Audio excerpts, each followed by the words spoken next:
Bienvenidos a todos a la primera clase del Pentateuco, claves para una lectura comprensiva, este curso introductorio de nivel introductorio en el cual vamos a repasar los contenidos básicos del Pentateuco, de los 5 primeros libros de la Biblia, y en el cual vamos a adquirir las herramientas que ya les estuvimos presentando en el programa de la materia y en el video introductorio. Vamos a definir algunos conceptos básicos mientras comenzamos. Eh, por ejemplo, hoy la Biblia, ¿sí?, sigue siendo a nivel internacional un bestseller. El libro el libro sagrado judeo-cristiano, las cámaras de los libros nacionales, las sociedades bíblicas de cada país, los institutos que otorgan el ISBN, que es el número único de publicación que tiene un libro cuando sale a la venta, dicen y muestran que la Biblia sigue siendo el libro más vendido. Bueno, como les comentaba en la introducción, vamos a ver conceptos básicos literarios, históricos y teológicos de estos 5 primeros libros de la Biblia. Y estos conceptos son muy importantes. ¿Por qué? Porque van a afectar nuestra manera de interpretar las escrituras, nuestra manera también de poder realizar una lectura más correcta del Nuevo Testamento y poder impactar nuestra vida y la de los demás con enseñanzas bien trazadas. Por ejemplo, Jesús realizó una interpretación de muchos aspectos del Antiguo Testamento, yendo más allá de la ley establecida. O sea, él ya conocía el Antiguo Testamento, de hecho, este es un numerito que lo vamos a citar más adelante, pero alrededor de 300 citas del Antiguo Testamento están presentes en el Nuevo Testamento, con lo cual, fíjense lo importante que era el Antiguo Testamento, tanto para Jesús como para los apóstoles. Veamos un ejemplo. En Mateo 5, del 21 al 24, él habla, después, aquellos que tengan un poquito de ganas de explorar este pasaje, véanlo en sus Biblias. Pero Jesús, en este pasaje, o en esta perícopa, para hablar con lenguaje más técnico, habla sobre las formas de asesinar a una persona. O sea, nosotros cuando pensamos en un asesinato, lo hacemos, eh, o sea, con el concepto de, bueno, un asesinato es darle fin a la vida de una persona. Sin embargo, Jesús fue un paso más allá y él enseñó que además de la forma física existen otras maneras emocionales o psicológicas para hacerlo. Entonces, bueno, por eso este curso nos va a enseñar algunas herramientas para poder interpretar correctamente el Antiguo Testamento y puntualmente el Pentateuco. Bueno, la orientación de esta materia es que este curso no sea una clase pasiva, si bien estos videos que yo les estoy dando son introductorios, el curso está pensado, la materia está pensada para que el alumno sea el constructor de su propio conocimiento, es decir, la labor del profesor es más que nada orientarlos a ustedes, hacerles una tutoría, desafiarlos a pensar, pero fundamentalmente el trabajo más fuerte lo van a tener que hacer ustedes leyendo, contestando distintas consignas o cuestionarios que vayamos planteando a lo largo de la cursada. ¿Qué más? Bueno, esto es una descripción que también les va a venir bien, que es que, bueno, tenemos las clases introductorias, tenemos bibliografía para lectura y apuntes de clase, tenemos foros de participación con disparadores especiales de temas que construyen sentido y que son temas por lo general controvertidos. Y también, bueno, puede haber otros recursos, multimedia, cuestionarios y un trabajo final integrador para aquellos que quieran obtener el diploma de aprobación de este curso. Seguimos, bueno, y ahora sí nos metemos de lleno en la materia. Vamos a ver algunos preconceptos, ¿no? El Antiguo Testamento como palabra de Dios es el primero. Mientras que otras religiones se basan en un libro escrito por su fundador, por ejemplo el Islam se basa en los escritos de Mahoma, o el budismo en los escritos de Buda, el cristianismo es la única religión que en su surgimiento ya tenía escrita una verdad revelada. Sí, y esta verdad había estado compilada ya en la Biblia hebrea, en lo que nosotros hoy conocemos como Antiguo Testamento. Y que luego, dentro del primer siglo, fue completada con los escritos evangélicos, con los escritos de los evangelios, perdón, y con las cartas apostólicas.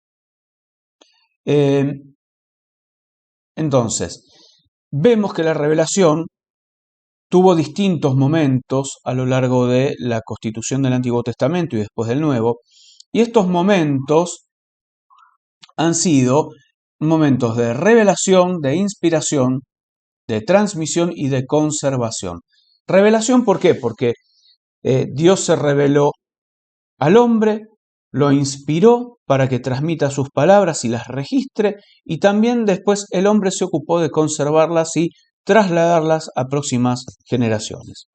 Bueno, otro preconcepto que tenemos también es la Biblia como palabra del hombre. ¿Sí? La palabra escrita, ¿sí?, ha sido intervenida en conjunto entre Dios y el hombre. ¿Sí? Hay muchos que dicen, no, bueno, pero si la Biblia la escribieron los hombres, la pudieron haber manipulado a lo largo del tiempo. Bueno, en otra materia que se llama apologética, que forma parte del programa de teología general, vamos a ver todas las evidencias de por qué esto no es así realmente, ¿no? Sino que también en teología sistemática, en el módulo de Biblia, en el curso de Biblia, se ve también estos temas como la revelación, la inspiración, la transmisión y conservación del texto bíblico. Ahora, esto quiere decir que si la palabra escrita fue intervenida en conjunto entre Dios y el hombre, ¿esto qué quiere decir? ¿Que fluyeron juntos en la dinámica? O sea, es decir, acuérdese los 4 puntos que mencioné antes, la inspiración, el registro y transmisión y la conservación. Pero esto además tiene un contexto geográfico, un contexto cultural y un contexto histórico, los cuales no escapan al texto que nos llega a través de personas concretas que por lo general son reconocidas como los autores, ¿sí? ¿Y esto en qué se ve? En que, por ejemplo, los 4 evangelios tienen enfoques diferentes. Si bien el propósito es registrar en los 4 evangelios el ministerio, la vida y el ministerio de Jesús, la realidad es que no es lo mismo la óptica que tiene Mateo que la óptica que tiene Juan. Son 2 enfoques diferentes, aunque también narran la vida de nuestro Maestro. Bueno, esto también sucede en el Antiguo Testamento. Entonces vamos a ver que dentro del Antiguo Testamento hay varias corrientes literarias, ¿sí? Bueno, ¿cuál es la relación entre el Antiguo y el Nuevo Testamento? No me acuerdo si lo mencioné previamente, pero aproximadamente el 10% de las citas o el 10% del texto del Nuevo Testamento contiene citas directas o indirectas en cuanto a su uso al Antiguo Testamento. ¿Sí? Se pueden identificar elementos continuos y discontinuos, o sea, elementos de ruptura respecto al Antiguo Testamento, como otros elementos que siguen la misma línea. Esto lo vemos en posturas de Jesús sobre ciertos temas, en el desarrollo de la interpretación que posteriormente hace la comunidad apostólica, y después, bueno, esto ya un poquitito más fuera de la Biblia, en el posicionamiento que la Iglesia va haciendo a lo largo de la historia respecto o en referencia a distintos pasajes. Entonces, podríamos resumir que la Biblia como palabra de Dios es la alianza que Él hace con el hombre, pero también en esa palabra tenemos palabra profética, que en su mayoría es condicional. Esto se puede apreciar bien en los libros históricos y en los libros proféticos. Mientras que como palabra intervenida por el hombre es fuente de inspiración para adorar a Dios y también es fuente de sabiduría diaria para cada uno de los creyentes. ¿Sí? Bueno, algo que no quiero olvidar de mencionarles y que probablemente en los apuntes de clase ustedes lo vean como una nota al pie, es que en teología sistemática y en hermenéutica este concepto de la doble paternidad literaria, por decirlo de cierta forma, por definirlo de cierta forma, que es la palabra escrita en conjunto entre Dios y el hombre, o sea, el hombre es el que la registró, pero Dios es el que la sopló, la que inspiró en el hombre que la dejó escrita o que fue haciendo la tradición oral. Esto se llama la teoría de la doble paternidad literaria, eh, e implica también la idea o la posibilidad de que el sentido del texto original tenga más amplitud que aquella que la que el autor humano podía tener en mente cuando registró los textos. Esta es una de las explicaciones de por qué la palabra de Dios al creyente siempre es un tesoro de nuevos significados, de nuevos descubrimientos que son revelados por el Espíritu Santo al corazón de cada uno de nosotros. Bueno, vamos a repasar algunos fundamentos más, ¿sí? Casi les muestro lo que sigue después, que es, hay cuatro realidades del Antiguo Testamento y también de la Biblia en general. El Pentateuco nos muestra, y la Biblia nos muestra una ley moral que tiene una validez eterna, ¿sí? Que tiene una validez que por lo general, independientemente de la generación que esté leyendo la palabra de Dios, siempre esa ley moral es válida a lo largo del tiempo, ¿sí? Y que bueno, fue recopilada y confirmada por Jesucristo, y esta validez moral de esta ley moral también ha tenido su influencia jurídica, por ejemplo, en las leyes de Occidente, en la cultura y también en el sistema político moderno. ¿Sí? Esto igualmente en forma indirecta a través de pensadores que eran cristianos y que fueron dándole forma a la democracia moderna como la conocemos hoy. No es el propósito de esta materia, pero para quienes quieran investigar pueden averiguar acerca de John Locke, que era un pensador inglés que fue, además de teólogo puritano, fue también escritor de filosofía política y, bueno, dio o sentó las bases de la democracia liberal moderna.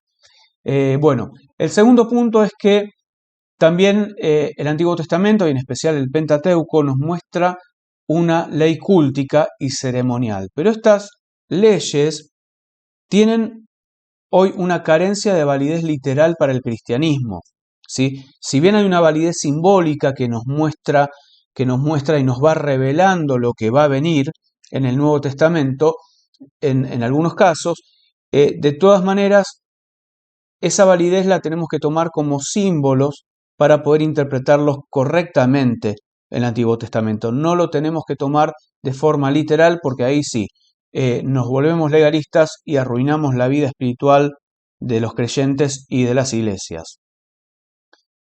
Un tercer punto es que el Antiguo Testamento también contiene profecías relativas a Jesucristo y que se han cumplido en él o a través de él. Si no me falla la memoria, son alrededor de 256 profecías, contando las que son en forma directa e indirecta, y absolutamente todas se cumplen en Cristo. Y el último punto es que, para ir cerrando esta primera clase, es que hay algunas cosas de Dios que nunca vamos a comprender.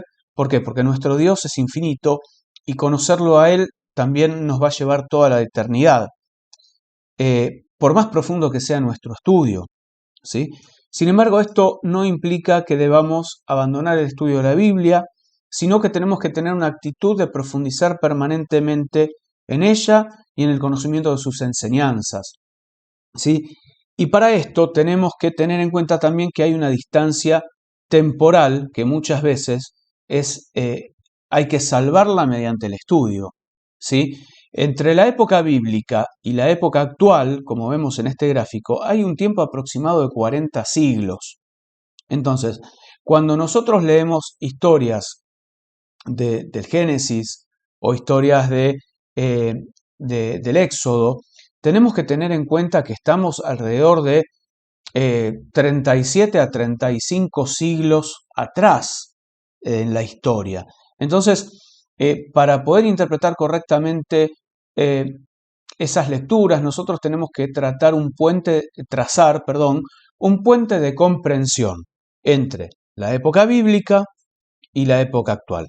Este puente de comprensión, obviamente, va a estar relacionado con el conocimiento de fuentes históricas, de fuentes literarias, de fuentes teológicas, de fuentes culturales, ¿sí? Por eso es importante estudiar estas características para no terminar leyendo de manera literal el Antiguo Testamento y hacer enseñanzas que sean erróneas o estén equivocadas. Así que bueno, hasta acá llegamos hoy en esta primera clase. Les dejo un poco para pensar. Durante esta jornada también voy a estar subiendo un segundo video en el cual vamos ya a entrar en los aspectos literarios del Pentateuco y vamos a seguir avanzando en los contenidos. Muchas gracias, nos vemos en la próxima, hasta pronto.